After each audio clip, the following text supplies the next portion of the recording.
शैतान जब चाल चलता है ना तो ऐसी चालें चलता है कि हम उसकी चालों में फंस भी जाते हैं और हमें पता भी नहीं चलता। अब वो चूँकि पावरफुल भी है, अल्लाह पाक ने उसको पावर भी अता किया हुआ है, और फिर वो इंसान का खुला दुश्मन है। इन्न शैतान लिल इंसानी लकुम अदुव्वुम मुबीन, बेशक ये इंसान का खुला दुश्मन है, पावरफुल भी है, खुला दुश्मन भी है, चालाक भी है। देखो ना किस तरीके से एक बहुत बड़ा आबिद, उसको काफिर कर डाला उसने, उसको जानी भी कर डाला उसने, उसको कातिल भी बना डाला। अल्लाह अकबर। अल्लाह के रसूल अलैहिस्सलातु वस्सलाम इरशाद फरमाते हैं कि बनी इसराइल का वो बहुत बड़ा आबिद था, बहुत बड़ा मशहूर था इलाके में कि बहुत बड़ा आबिद है, जाहिद है, मुत्तकी परहेज़गार है। तो शैतान ने इसको जो है बहकाने की बड़ी कोशिश की कि किसी तरीके से इसकी इबादत में खलल डाल दिया जाए, किसी तरीके से राह रास्ते से इसको हटा दिया जाए, लेकिन वो आबिद साहब हर बार बच जाया करते थे। इस दफ़ा इसने बड़ा पक्का इरादा किया कि अब मैं इसको राह रास्ते से हटा कर ही दम लूँगा।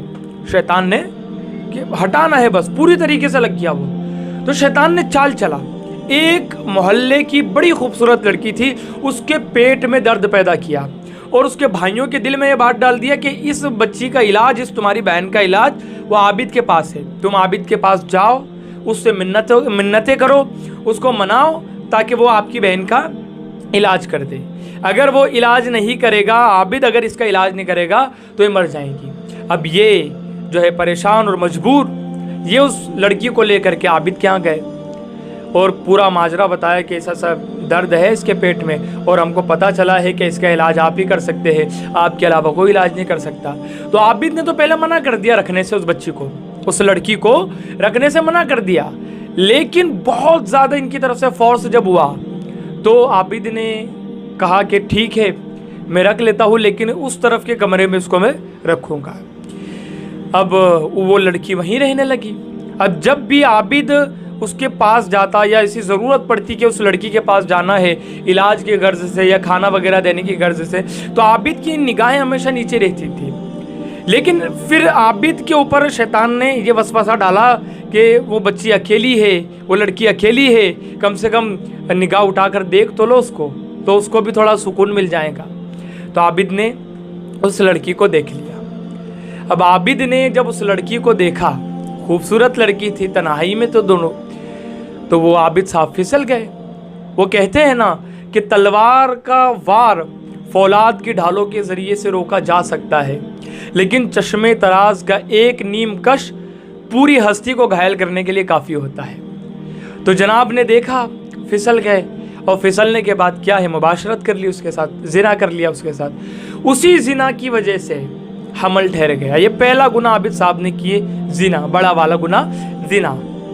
अब उसकी वजह से हमल ठहर गया। अब जब हमल ठहरा तो आबिद साहब घबराहट में कि अब अगर ये बात बाहर पता चलेगी कि आबिद साहब ने जिना कर लिया, उससे हमल ठहर गया, तो मोहल्ले में क्या इज्जत बाकी रहेगी और मेरी परहेजगारी के ऊपर हर्फ आ जाएगा। तो आबिद के दिल में फिर इसने दूसरा वसवसा डाला कि इसका कत्ल कर डाल। तो आबिद ने उस लड़की का कत्ल कर डाला, जिना भी कर लिया, कातिल भी बन गया। कत्ल करने के बाद उस लड़की को उसने दफन कर दिया। अब उसके भाई लोग जब आए और लड़की का पता पूछा कि लड़की कहाँ है, तो कहने लगा कि वो पेट में जो दर्द था उसकी वजह से वो मर गई। ये लोग चले गए वहां से, उसके भाई लोग चले गए।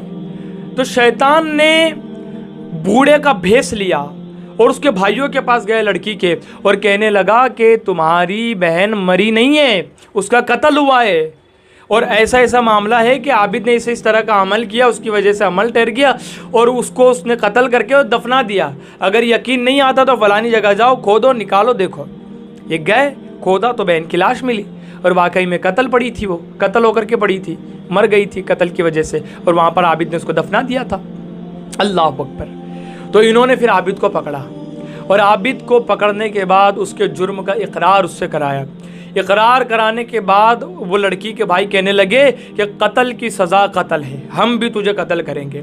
अब चौराहे पे उस आबिद को इन्होंने लेकर आए और कत्ल करने की गर्ज से घुटने पर बिठाया और तलवार चला ही रहे थे कि इतने में आबिद के सामने शैतान आ गया और कहने लगा, जनाब कहाँ से कहाँ मैंने तुमको पहुँचा दिया, कहाँ से कहाँ पहुँचा दिया।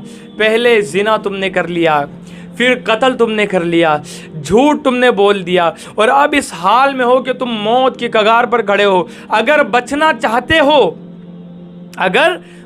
چاہتے ہو تو میری ایک بات مان لو. عابد کہنے لگا کیا ہے بتا. تو شیطان نے کہا کہ مجھے 2 سجدے کرو. اللہ اکبر, کیا کہا؟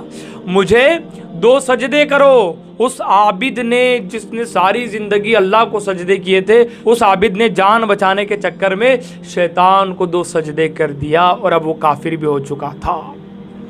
تو اس نے جب سجدہ کیا تو شیطان پتہ ہے کیا بول کے بھاگا؟ شیطان بول کے بھاگا میں تمہارے اس عمل سے بری ہوں, میں تمہارے اس عمل میں شامل نہیں ہوں. کفر کرا لیا اور کہتا ہے میں بری ہوں. تو میرے بھائیوں, اس طریقے سے چال چلتا ہے شیطان کہ وہ اس طریقے سے اپنی چال میں لے لیتے کہ پتہ بھی نہیں چلتا.